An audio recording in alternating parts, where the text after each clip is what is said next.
ओम नमो भगवते वासुदेवाय नमः। नमस्कार दोस्तों, आपके अपने YouTube चैनल एक्सप्लोरिंग देवस्थानम में आपका स्वागत है।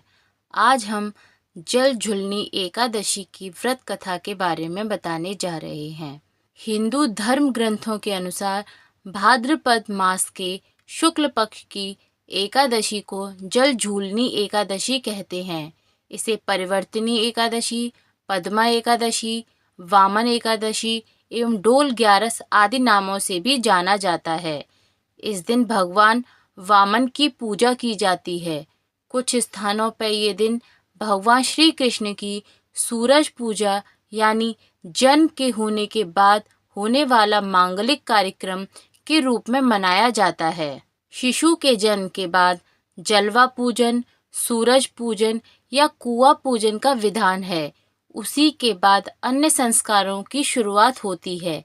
यह पर्व उसी का एक रूप माना जा सकता है।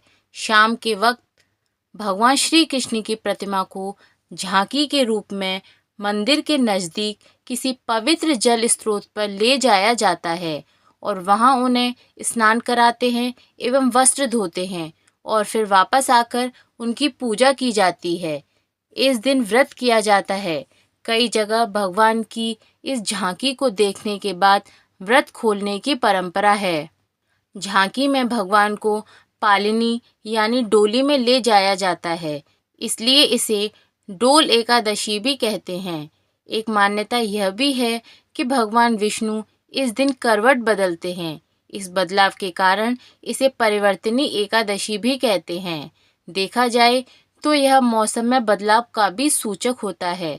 इस दिन भगवान विष्णु के वामन रूप की पूजा की जाती है, इसलिए वामन एकादशी भी इसे कहा जाता है।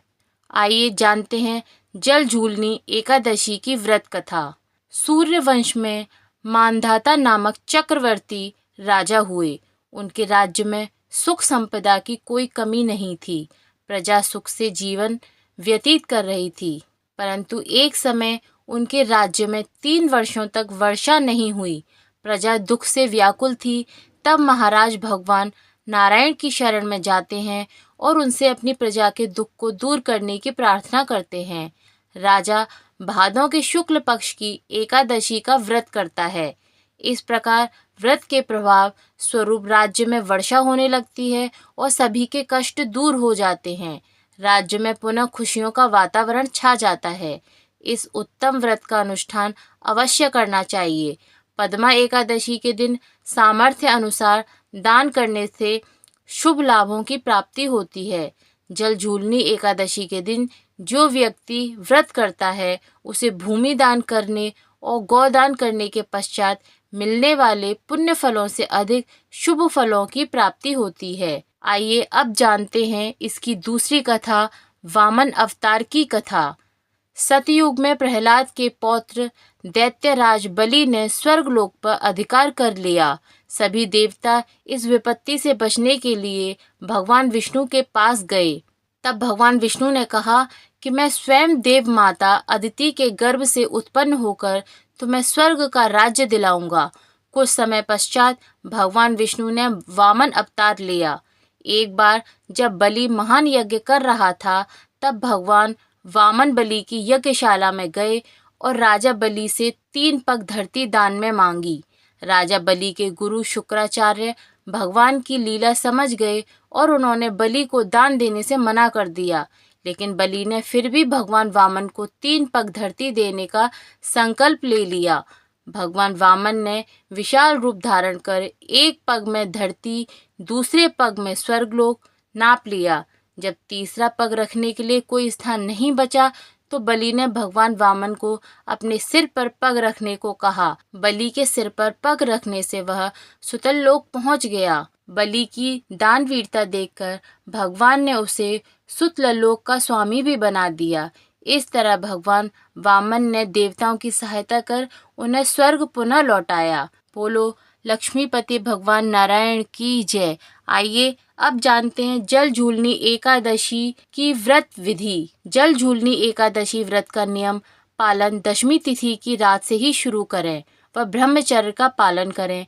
एकादशी के दिन सुबह स्नान आदि करने के बाद साफ कपड़े पहनकर भगवान वामन की प्रतिमा के सामने बैठकर व्रत का संकल्प लें। इस दिन यथासंभव उपवास करें।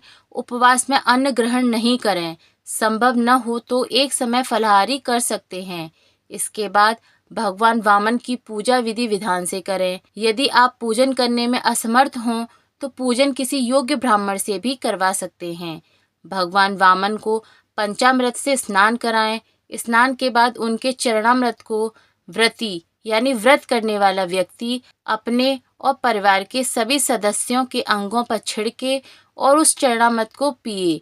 इसके बाद भगवान को गंध, पुष्प, धूप, दीप, नैवेद्य आदि पूजन सामग्री अर्पित करें। विष्णु सहस्त्र नाम का जाप एवं भगवान वामन की कथा सुनें। रात को भगवान वामन की मूर्ति के समीप ही सोएं और दूसरे दिन यानी द्वादशी के दिन वेद पाठी ब्राह्मणों को भोजन कराकर दान देकर आशीर्वाद प्राप्त करें। जो मनुष्य यत्न के साथ विधि पूर्वक इस व्रत को करते हुए रात्रि जागरण करते हैं, उनके समस्त पाप नष्ट होकर अंत में वे स्वर्ग लोक को प्राप्त होते हैं। इस एकादशी की कथा के श्रवण मात्र से वाजपेयी यज्ञ का फल प्राप्त होता है। बोलो वामन अवतार भगवान नारायण की जय। एकादशी व्रत के दिन एकादशी की कथा के साथ माँ लक्ष्मी जी की कथा का पाठ भी अवश्य करना चाहिए। इससे व्रत का पूर्ण फल प्राप्त होता है व भगवान श्री हरि के साथ माँ की कृपा भी बरसती है। तो आइए जानते हैं लक्ष्मी जी की एक प्रसिद्ध कथा। एक गांव में एक साहूकार रहता था। साहूकार के एक बेटी थी। वह हर रोज पीपल सींचने जाती थी। पीपल के वृक्ष में से लक्ष्मी जी प्रकट होती थी और चली जाती। एक दिन लक्ष्मी जी ने साहूकार की बेटी से कहा, तू मेरी सहेली बन जा। तब लड़की ने कहा, मैं अपने पिता से पूछकर कल आऊंगी। साहूकार की बेटी ने घर जाकर अपने पिता को सारी बात बता दी। तब उसके पिताजी बोले, वह तो लक्ष्मी जी हैं, अपने को और क्या चाहिए, तू लक्ष्मी जी की सहेली बन जा। दूसरे दिन वह लड़की फिर गई। तब लक्ष्मी जी पीपल के पेड़ से निकलकर आई और कहा, सहेली बन जा। तो लड़की ने कहा, बन जाऊंगी, और दोनों सहेली बन गईं। लक्ष्मी जी ने उसको खाने का न्योता दिया। घर आकर लड़की ने माँ बाप को कहा कि मेरी सहेली ने मुझे खाने का न्योता दिया है। तब बाप ने कहा कि सहेली के यहाँ जीमने जाइयो, पर घर को संभाल कर जाना। तब वह लक्ष्मी जी के यहाँ जीमने गई तो लक्ष्मी जी ने उसे शॉल दुशाला ओढ़ने के लिए दिया, रुपए दिए, सोने की चौकी, सोने की थाली में 36 प्रकार के व्यंजन अर्पित किए। जीम कर जब वह अपने घर जाने लगी तो लक्ष्मी जी ने पल्ला पकड़ लिया और कहा कि मैं भी तेरे घर जीमने आऊंगी। तो उसने कहा, आ जाना। वह घर जाकर चुपचाप बैठ गई।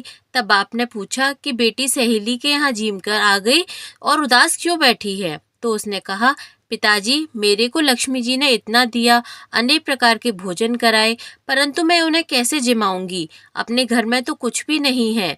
तब उसके पिता ने कहा कि गोबर मिट्टी से चौका लगाकर घर की सफाई कर ले, 4 मुख वाला दिया जलाकर लक्ष्मी जी का नाम लेकर रसोई में बैठ जाना।